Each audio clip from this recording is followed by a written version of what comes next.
Hi hello అండి. Welcome to Devakinandana. మేము షిరిడీలో తెల్లవారుజామున 2 గంటలకి స్టార్ట్ అయ్యి కొల్హాపూర్ వెళ్ళాము. కొల్హాపూర్ వెళ్ళే దారిలో ఆహ్, మోర్గావ్ గణపతి వీడియో కూడా చూసుంటారు కదా మీరు. మోర్గావ్ గణపతిని దర్శనం చేసుకుని మేము కొల్హాపూర్ వెళ్ళటం జరిగింది. 12:30 కల్లా మేము కొల్హాపూర్‌లో దిగాము.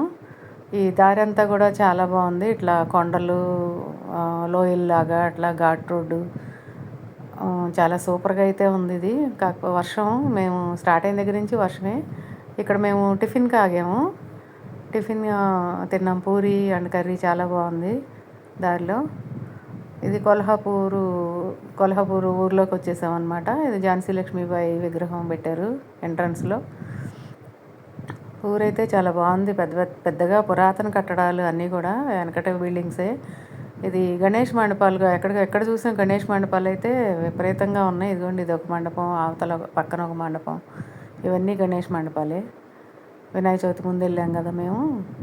ఇవన్నీ కూడా గణేష్ మండపాలు. ఇదేదో చౌరస్తా. కొంచెం షిరిడీలో అయితే హిందీ అట్లా మేనేజ్ చేయగలిగాను, కానీ ఇక్కడ కొంచెం కష్టమే. అంతా కొంచెం మరాఠీ ఎక్కువ మాట్లాడుతున్నారేమో అనిపించింది. మాకు డ్రైవర్ ఉన్నాడు కాబట్టి అతను కొంచెం జాగ్రత్తగానే తీసుకెళ్ళి చూపించడం అయితే జరిగింది. ఈ అమ్మవారిని శ్రీ మహాలక్ష్మీదేవి అమ్మవారిని అంబాబాయి అని పిలుస్తారంట. లోకల్ వాళ్ళందరూ కూడా అంబాబాయి అని పిలుస్తారంట. ఈ అమ్మవారు వచ్చేసి శక్తిపీఠం తెలిసిందే కదా. 7వ శతాబ్దంలో ఈ దేవాలయాన్ని చాళుక్య వంశరాజు కరణ్ అనే ఆయన నిర్మించారంట.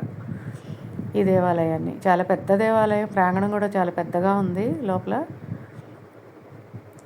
ప్రతిరోజు అమ్మవారికి సూర్యకిరణాలు అయితే అమ్మవారి పాదాలను తాకుతాయంట. అలా నిర్మాణం చేశారంట ఈ దేవాలయాన్ని. నవరాత్రులు కూడా చాలా బాగా చేస్తారంట. చైత్ర పౌర్ణానికి మాత్రం అమ్మవారిని ఊరంతా ఊరేగిస్తారంట. అమ్మవారు అయితే భలే అందంగా ఉన్నారు. చిన్నగా 3 అడుగుల విగ్రహమే అన్నమాట. పువ్వులతో ఆర్భాటంగా అలంకారాలు లేకుండా ఒట్టిగా గోల్డ్తోనే అలంకారం చేశారు. గోల్డ్తో చాలా అందంగా బాగున్నారు అమ్మవారు. లోపల కూడా మహిషాసురమర్దిని అమ్మవారు, కాళికామాత టెంపుల్ కూడా ఉంది లోపల చిన్నగా. సరస్వతీదేవి ఉన్నారు. ఈ ముగ్గురు ఉన్నారనమాట.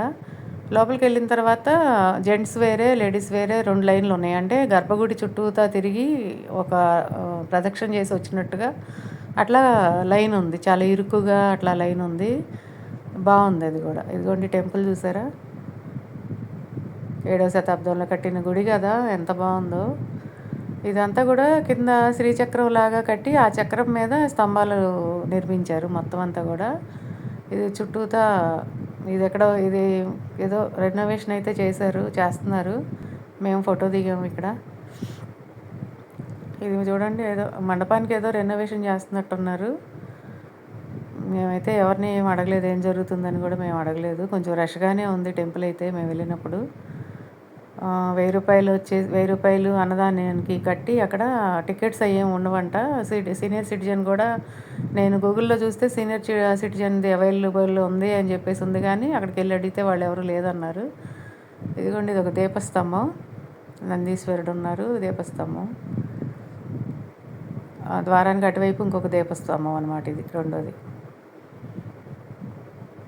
ఇదిగోండి ఇదంతా గుడి, బాగా పెద్ద గుడి. మొత్తం స్తంభాలలాగా అట్లా నిర్మించి శ్రీచక్రంలాగా అట్లా కోణాలుగా శ్రీచక్రంలాగా అనిపించింది నాకైతే. మరి ఆ దేవాలయం నిర్మాణం ఏంటనేది నాకు తెలీదు.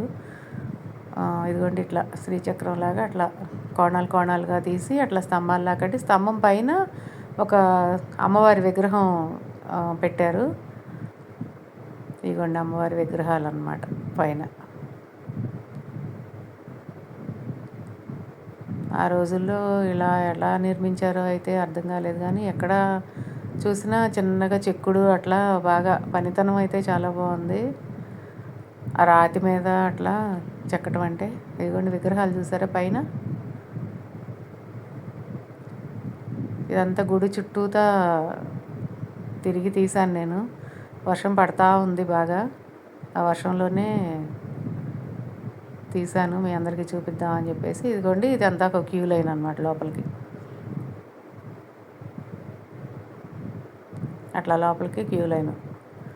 లోపలికి వెళ్ళిన తర్వాత జెంట్స్ వేరే, లేడీస్ వేరే సపరేట్ క్యూలు ఉన్నాయి లోపల. అమ్మవారి చుట్టూతో ఒక రౌండ్ తిరిగి వచ్చిన తర్వాత దర్శనం ఉంటుందన్నమాట. ఇదిగోండి ఇటువైపు ఒక ద్వారం. అమ్మవారు పశ్చిమానికే తిరిగి ఉంటారంట. ఇక్కడ ఈ గుడి స్పెషాలిటీ అంట, అది పశ్చిమం వైపు ఉంటారంట.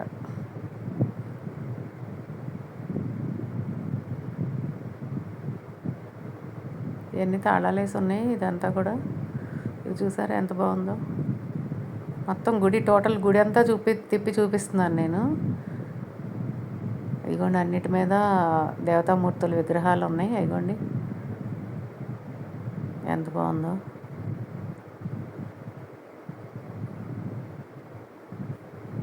శ్రీ మహాలక్ష్మీదేవి అమ్మవారు కొల్హాపూర్. కొంచెం వర్షం లేకుండా ఉంటే కనుక కొంచెం ఉండేవాళ్ళమేమో మరి. చాలా బాగుంది టెంపుల్. ఇది వచ్చేసి టెంపుల్కి ఆ పశ్చిమ ద్వారానికి ఎదురుగుండానే పెద్ద చెరువు ఇది. దీనిలో బోటింగ్ కూడా ఉంటుందంట. 3 గంటలకు అట్లా స్టార్ట్ చేస్తారని చెప్పాడు సందీపు. మేమైతే బోటింగ్కి వెళ్ళదలుచుకోలేదు, ఎందుకంటే మాకు లేట్ అయిపోతుంది. అట్లా ఒక 1 అవర్ స్పెండ్ చేసాం అంతే గుడి దగ్గర. అక్కడి నుంచి మళ్ళీ స్టార్ట్ అయ్యి వెంటనే మళ్ళీ షిరిడీ వెళ్ళటానికి మళ్ళీ నైట్ 12:30 అట్లా అయింది మాకు. వాటర్ చూడండి అట్లా ఎంత బాగుందో. ఇదంతా అమ్మవారి కోనేరు లాగానే ఉంది మరి. మెట్లు అవి కూడా ఉన్నాయి ఒకవైపు నుంచి. రథం ఉంది, మెట్లు ఉన్నాయి. నిండుగా ఉంది చెరువు మాత్రం. చాలా బాగుంది. కొల్హాపూర్ అయితే ఒకసారి అందరూ వెళ్ళటానికి ట్రై చేయండి.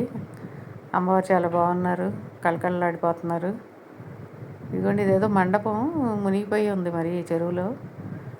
చాలా చాలా థ్యాంక్స్ అండి. బాయ్.